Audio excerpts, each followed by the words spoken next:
When I told people that I was heading off to Jamaica for spring break 2009 with my husband and 2 kids, now age 7 and 9, this is what I think they were expecting: my entire vacation to be at a gorgeous 5-star all-inclusive resort. And for the most part, it was. But there was another reason we were going. This, Robin's Nest Children's Home, a place we visited for 2 days of our vacation. This orphanage is currently home to about 30 children from newborn to 12 years old. The children here were born into homes where they were not wanted or could not be cared for, and most of the kids are taught off-site at schools in the Jamaican school system. But here we see an on-site school for kids with special needs. One of them, with cerebral palsy, named Ian, very rarely gets out of his wheelchair other than for physiotherapy sessions. He loves to play on swings, but there is rarely enough staff to help him with this. Touch the floor, Ian, come on. We were there to help, whether it be playing with the kids or conquering the many tasks that it takes to run the orphanage. The laundry was endless, with 30 kids, as you can imagine, a constant battle.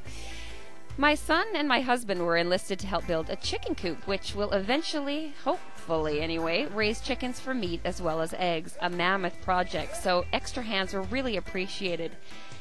But the most important task was to play with the children and spend one-on-one time with them.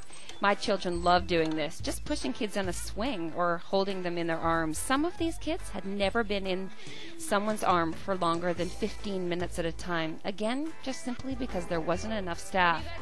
We did what we could and were able to engage them in a craft on the second day we visited the orphanage, something that they just seemed to love. And because there were so many of us with our extra hands, we were able to take this creative time to spend with each child. Here we are building the birdhouses they got to keep.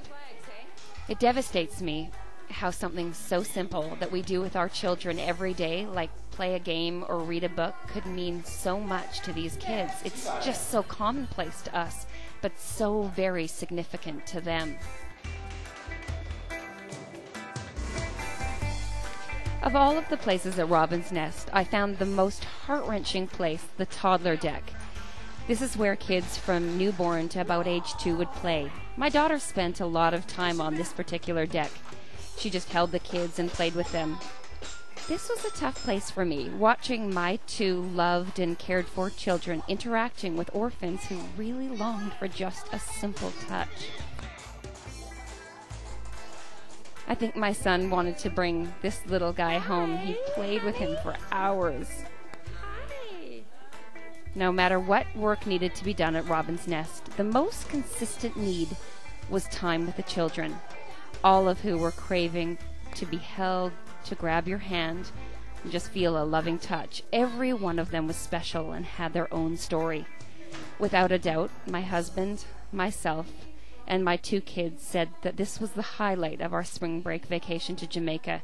And no matter where we go in the world or when we go, we will always have a volunteer component to our vacations.